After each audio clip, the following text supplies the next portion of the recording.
Greetings and welcome to your Oracle message for the day.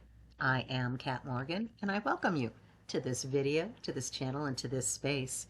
This is a timeless reading for the collective, so whenever you come across this video, however you found it, it is the right time for you to be getting this message. And we've been going through Kyle Gray's Gateway of Light Activation Oracle deck. Today's card is Soul Star Activation, representing fulfilling soul contracts and remembering who you are. And I'm just going to start out by saying so many things instantly flooded into my mind. The first thing, obviously, we just had Earth Star in a previous reading, and that was Isis, mom of Horus, who I see here very clearly. Several things I see. Horus, obviously. Merkaba above him, literally almost like a river coming down from the heavens through the Merkaba into Horus and then out to us through this beautiful white light coming from his heart area. I also see the spiral galaxy and the idea of fulfilling soul contracts. I don't know about you personally. I am just going to say, honestly, that kind of idea kind of triggers me a little bit because I didn't have a idyllic, perfect childhood, we'll just say. It was pretty much on the other side of it. And growing up with that kind of thing, it's very easy. I was thinking about this last night, as a matter of fact, not even knowing what the card was going to be for today. And I have not even actually looked in the book to see what the reading says for us. I'm going strictly on the basis of the messages that are coming to me directly from the image of the card itself. And we always want to get that information, those messages, that energy reading from the image, from the words that have been chosen to go with this image. And there is nothing, just like you, there is nothing inconsequential that you do in all of your aspects, whether that's mental, emotional, or physical. The same thing is true for all oracle decks, all representations of art.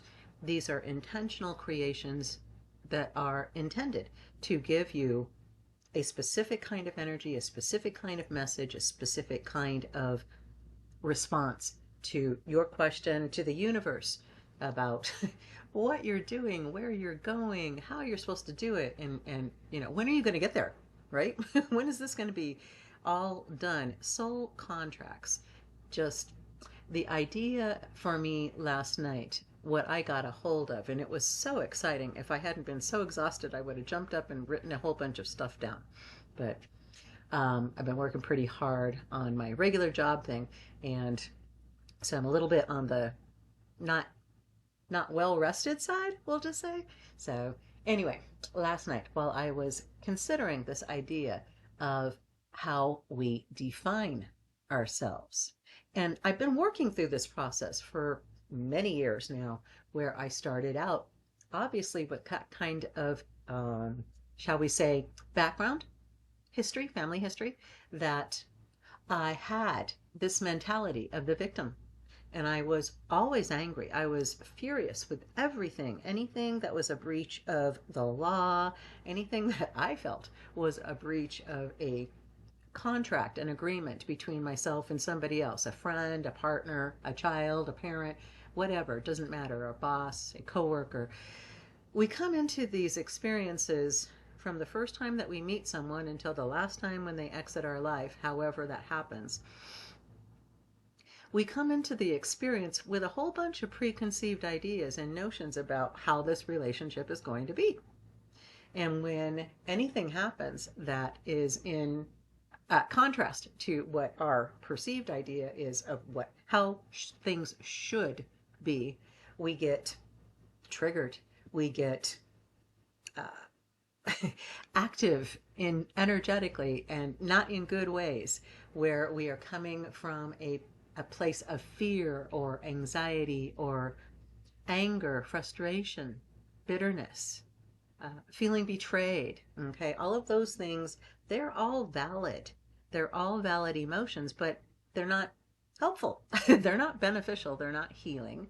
They're not the ones that you want to stay in. And they have polar opposites. That's the whole purpose of our 3D experience. So, over the course of several years, almost a decade, I've been working through this idea of being a victim. And last night, I realized I'm still carrying that. I'm still carrying that identity. And it's so insidious. It's like, when it's something that from the age of infant through the age of 7, we know those first 7 years are pivotal. They are how we are actually developed in our molecular structure, how our DNA is activated, the proteins that are activated versus not activated is 100% based on our environment between the age of infant to 7 years old. So no surprise that I'm still carrying with me as a completely adult person. We'll just say, I'm going to leave it at that. You guys don't want to know how old I am. That, because it's not important. I'm still carrying that identity. I was thinking about it the other day. My boyfriend doesn't mind, we'll just say, there are times where he enjoys because he had some training and experience in the area of martial arts. When he was growing up, he grew up also in a victim mentality, as being bullied and always being fearful of having this persona. And I'm not going to go into a whole lot more. That is his story, not mine. But the idea being that feeling a victim can come from a lot of different histories, a lot of different circumstances and things that happened in our life, our histories. And I realized last night, I have asked him before not to be watching the MMA stuff, even just, hovering your cursor over it in the MSN webpage or whatever, your news feed on whatever your browser is. It'll activate them, and the next thing I know is I'm hearing flesh hitting flesh. And that's an absolute trigger for me. Absolutely. So I was thinking about it last night and I realized it doesn't have to be. I don't have to enjoy it. I don't have to approve of it even. I don't like the idea of people hitting other people for any reason, whether it's entertainment or sports, which is another form of entertainment. I just can't see any reason for it at all. I can't see where it fits into our 4D, 5D, and above ascension process. I can't imagine being a being of light and love and enjoying watching somebody being pummeled. It's beyond my imagination. That has nothing to do with my history. It is simply because it doesn't match my definition of what an ascended being would enjoy, would pursue, would encourage and support and agree with. I just can't see it. But it has nothing to do with my family history. It has everything to do with my idea of what love means. Love doesn't mean hitting somebody. Never. Absolutely never. Never a time. You have to punch somebody to get them out of the way of a moving car. Possibly. Although I can imagine amount of 10 different other actions you can take besides the punch that would get them out of the way. So I realized that was a little bit long and I'm looking at the timer on the clock. Oh well. The point being that I don't have to say, I don't want to watch those things. I don't want them around me. I don't want anything to do with me. Every time I see something like that, I get triggered. I don't have to have that link anymore. I can simply say, I don't like watching that stuff. It offends me in my definition of what love is. And I want to experience love in this incarnation. From this point going forward, that's the only thing I want to experience is love. And that may sound a little short-sighted, perhaps. We know that I'm going to continue to have experiences personally that are not going to agree with my definition of what love is. That's perfect. They aren't for me. I can move in the another direction. That's it. I don't have to have a judgment on them. I don't have to have a connection with them. They don't have to define me anymore. And that, I think, is what we mean when we say fulfilling soul contracts. We know the lotus flower, which I'm surprised is not in this image, but obviously very also connected with Egyptian mythology. We've got Horus here, and I had a whole thing planned on talking about Horus and got into that other stuff. Not going to argue with spirit. If that was the information and message you guys needed, that's the one you got. There's a bunch of information online that you can look up for Horus. I'm going to let you do that. The Merkaba as well. The idea of bringing down these wisdom codes, this information that we can move past, that we can become our true selves and remember who we really are at our core. We don't have to be triggered by anything. We don't have to be triggered by food. We can release that attachment. We can simply say, I'm not a person that enjoys eating a lot of food. I'm not a person that enjoys eating a lot of certain kinds of food. I'm not a person that enjoys whatever. We can simply say that and say, that's what's true for me. And not have any trigger response, not have a feeling of anger, not have a feeling of fear, not have a feeling of going through another experience, like another experience before and another experience before. As I said, the lotus flower, we know the only way that it can successfully bloom into its true perfection and beauty is by coming out of a bunch of gunk. If you try to grow a lotus flower in perfectly, organic soil, whatever, you'll get something, but it won't it won't look like a lotus. It'll be all deformed and kind of sickly and won't last very long. Perfect circumstances won't define anything. A jewel is faceted, is gone from a raw mineral, crystal structure into something that showcases its beauty, its strengths, its power through all of those little facets. You can consider each of those circumstances that happened in your past as just another facet to the gem, the jewel of who you truly are. So the other thing that I've been hearing recently is just this idea of, we have heard a million times, I am not a human being having a spiritual experience. I am a spiritual being having a human experience.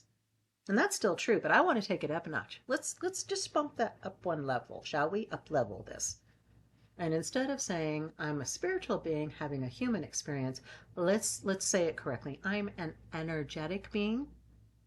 I am a being of energy, currently having a material experience. I'm an energetic being having a material experience. With that thought, with that concept in mind, now look at the most horrific thing that ever happened to you ever in your lifetime. But keep that perspective. I am an energetic being having a material experience. And then look at that thing. All of a sudden, the pain, the anger, the bitterness, the horror, you can see it. It's still there. It's part of the picture, but it's not part of you anymore. It's a page in a book. You turn that page is no longer open. It is no longer available to you. So that's what I get with this card. Feel free in the comments if you feel so inclined to share what you thought you were getting from this image, from the card itself.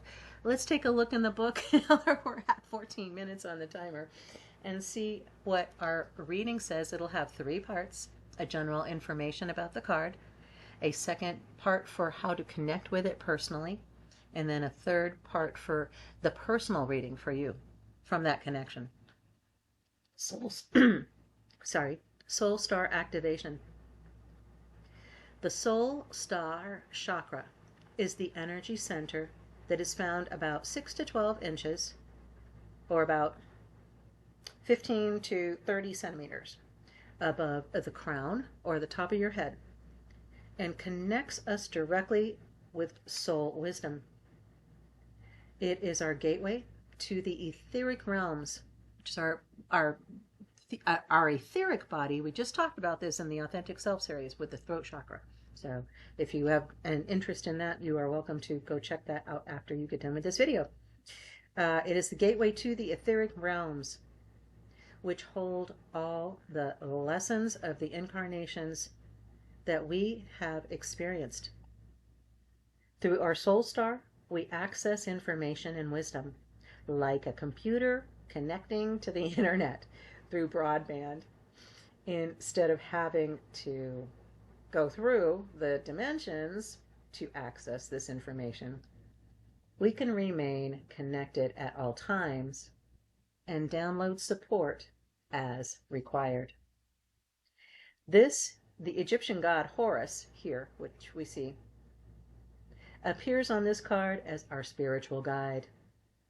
His hands, his hawk-headed image is said to illustrate his connection to the sun, the moon, and the stars. As a keeper of energetic portals to hidden realms, he can help us remember our starry origins, open psychic vision, and connect directly with the wisdom that is held in the stars. Connecting with this card, close your eyes. Take a deep breath. Imagine yourself in a wide open space under a night sky filled with stars. Say, Horus, cosmic sky guardian, thank you for activating my soul star chakra so that I can remember on a soul level. Your message. Through your previous journeys, you have learned much about the inner workings of your soul and about the cycles of karma. Before this incarnation, you set a powerful intention to remember your divine origins. At this point, you are in a powerful space, for you are remembering who you truly are, and you know that you have it within you to make a great difference in your own life, the lives of those around you, and of course, the world. This remembering is in alignment with the soul contracts you made before coming into this realm. If you feel yourself worrying if you are making the right decisions, know that even if you aren't conscious of it, all that you have chosen so far is in accordance with your soul's evolutionary plan.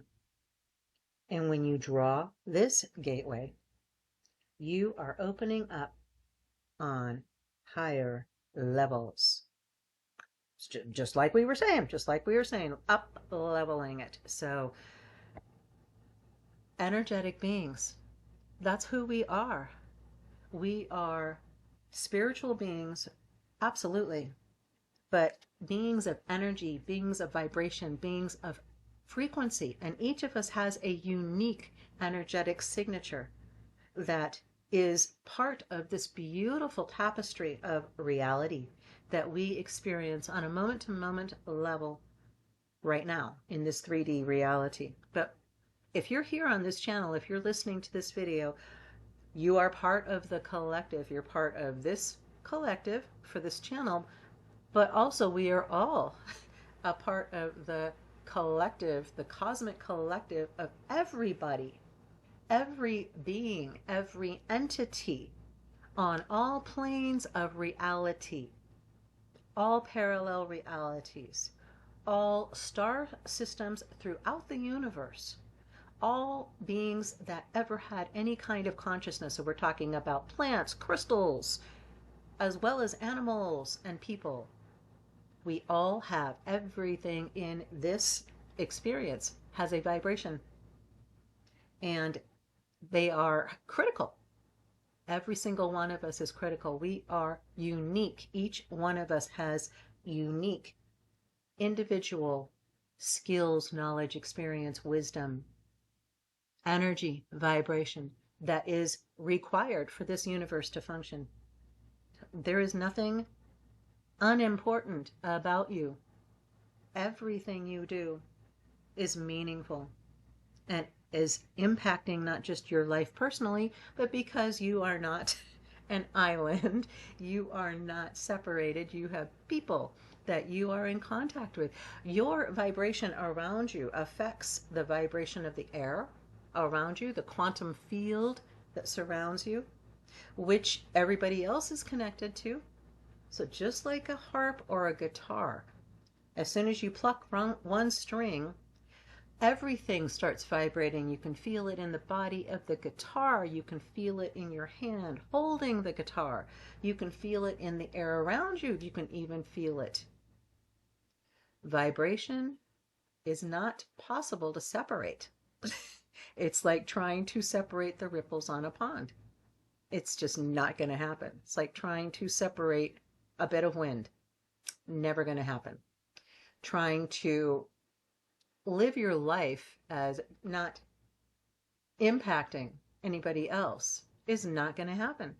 You are important. What you do matters.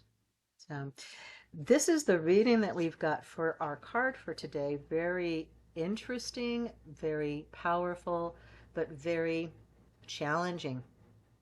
And in all the best possible ways, like a challenge of a new workout routine that you know is going to benefit some things that you felt were holding you back physically. Okay, anytime we make those decisions to make our lives more in alignment with what we know to be true for us, when we become even more in our integrity, where we are walking in our integrity, we are being honest with ourselves and we are being honest with those around us. That's where your power is. So I encourage you to consider if there's anything that you have historically throughout your whole life defined yourself as. I always have allergies in the spring. I always become fearful when I hear gunshots. I always feel threatened when I hear people yelling. If there's anything that you say, anything that you identify yourself as, that is a limit, that is a trigger, that is a bit of chaotic magic, if you will, in your life that you've been carrying around with you. And in some ways, because we have a very strong ego, identified as. Okay? Gotta let that go. That is not who you are. That is not what you were meant to be, and you know it.